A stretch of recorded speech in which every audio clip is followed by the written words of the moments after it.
ہماری شادی کو 5 سال ہو گئے تھے، پر میں اسے ایک بچہ نہ دے سکی۔ روز لوگوں کے طعنے سنتی رہتی تھی۔ پھر ایک دن میں اپنے شوہر کے پاؤں میں بیٹھ گئی کہ پلیز وہ ایک اور شادی کر لے، پر وہ نہیں مان رہا تھا۔ پھر میں نے اپنی قسم دی، پہلے بہت رویا، پھر مان گیا۔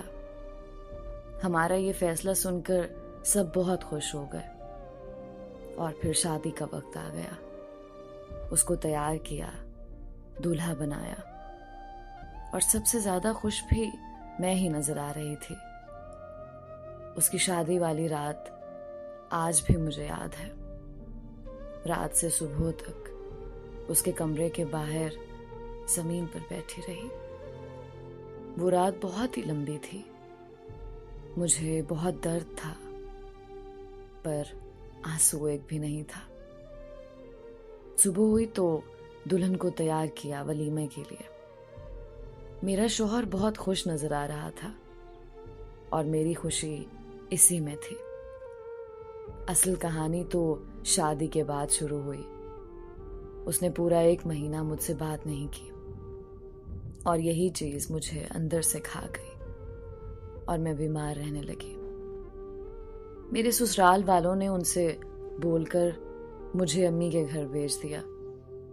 1 سال تک خبر ہی نہ لی کہ میں کس حال میں ہوں، زندہ ہوں یا مر گئی ہوں۔ وہ 1 سال قیامت کی طرح گزرا۔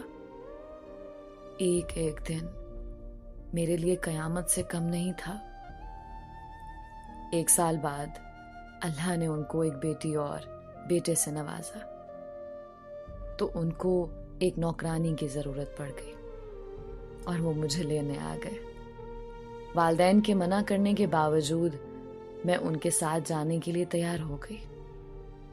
سارا دن مجھ سے نوکرانیوں کی طرح کام لیتے، لیکن اس میں بھی خوش تھی میں۔ بے شک وہ مجھے دیکھتے نہیں تھے، مجھ سے بات نہیں کرتے تھے، لیکن میری آنکھوں کے سامنے تو تھے نا۔ سارا دن کام کرتی اور ساری رات سٹور نما کمرے میں جاگ کر گزار دیتی۔ دن گزرتے رہے، اور میں اسی چیز کی عادی بھی ہو گئی۔ میرے ساتھ جو کچھ بھی ہوا تھا میں سب بھول چکی تھی۔ میری آزمائش تو گزر چکی تھی، میں اپنی آزمائش پر پوری اتری تھی۔ ایک دن وہ اپنی بیوی بچوں کے ساتھ شہر سے باہر گیا ہوا تھا، اور اس کی کار کا ایکسیڈنٹ ہو گیا، جس میں وہ خود تو بچ گیا، لیکن اس کے بیوی بچے اللہ کو پیارے ہو گئے۔ اپنے بیوی بچوں کی موت کے بعد وہ حد سے زیادہ پریشان رہنے لگا تھا، اور اسی طرح 4 مہینے گزر گئے۔ جب اس کا غم تھوڑا کم ہوا، حالت تھوڑی ٹھیک ہوئی، تو اس نے میرے نزدیک آنا شروع کر دیا۔